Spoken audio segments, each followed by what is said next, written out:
The following portion of Ozarks Fox AM is sponsored by Dulce Hogar Bilingual Realtors. It is Hispanic Heritage Month, and we're so happy to see our good friend Gabriela Verduga Johnson from a new place that I'm just hearing about, which I'm excited, Dulce Hogar Bilingual Realtors. Thank you for coming again. Good to see you. Thank you for having me here. Okay, so when I was typing this stuff in, and Maddie and I were talking this morning, you're one of the only bilingual realtors out there that can help people buy homes who speak Spanish? Yeah, I mean, I don't want to say I'm one of the only ones. Like, I got licensed 4 years ago, and by that time, I was one of the only ones. There were very few. And since then, I feel like a lot of more and more people having coming and joining that speak Spanish too. So now this population, the Hispanic population, is being served. Obviously, we need more, right? But I want to say there are like 10 bilingual realtors in the area. But that's all. Well, and It's you, not much, and you really. think about it, you know, people want to go where they speak the native language. And, you know, if you're from a different country coming, you know, California is a great place to go, New York, but Missouri, it's great to know that you have people that speak the same language as you. Yeah, for sure. And it's super important that they do so, that they go with someone that speaks the language, especially Spanish, right? Because there's a lot of people, and the community is growing by the month, I feel like.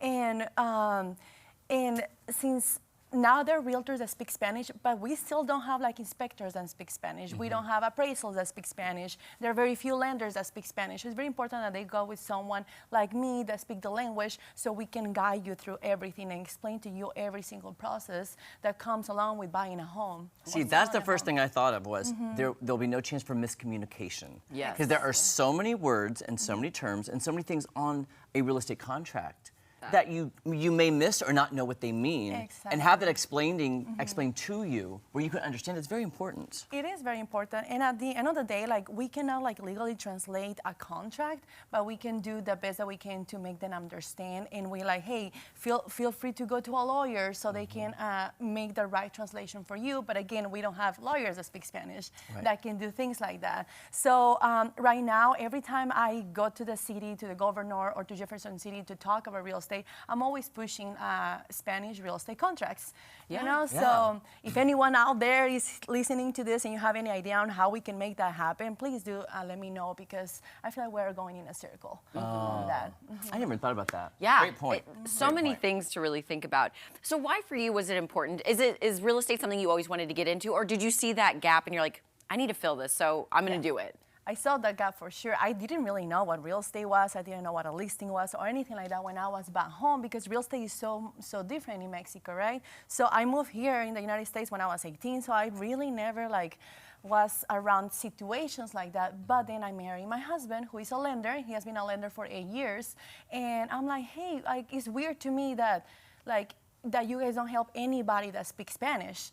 And then the more people I got to know on my time in Springfield that spoke Spanish, they were either renting or they own a mobile home or they were renting a mobile home. I'm like, every single person that I know, they don't own a house. So then I started like Googling, hey, can someone with a work permit, can someone with asylum, with someone with DACA, can they get a house? And I found out by Googling and reading that they can. Then I got my license and I started giving that information that I was reading out to people, and that's how I was able to help a lot of people in my first year. Wow. That's so inspirational. Yeah. By the way, that's amazing. Yes, thank you. I mean, I think it's very important to like knowledge is power, right? If they don't know, like, there is not much further that they can go, and sometimes people are afraid to ask.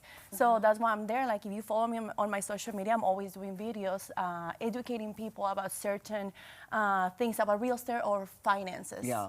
Oh, wow. So if somebody's watching now and thinking, you know what, maybe I can get a house now. Maybe I can find a bilingual realtor like yourself. What's the best way to get in touch with you and find out what the next step is? So my phone number is a Texas phone number, so don't get scared by the 915-440-6374.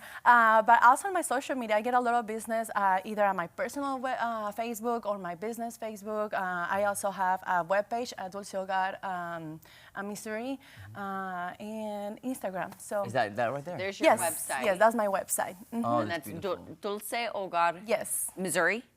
Okay, I'm not saying it. I'm not pronouncing it correctly. No, I'll work you are on it. doing great. So a lot of people say Dulce Hogar. And then they call me Dulce. I'm like, I'm not Dulce, but I'm Gabriella, but I like the nice to name meet though. you. I like it. Oh, no, it's nice, though. So great to have you back. Thank you you for so everything much. that you're doing here in the community. Thank you so And much it is for so having me. important to bridge that gap. Yes, I'm going to for say sure. gracias. Muchas gracias. Muchas Muchas Gabriela. gracias. Buenos dias. Yes. Okay. All right, you The guys. preceding portion of Ozarks Fox AM was sponsored by Dulce Hogar Bilingual Realtors.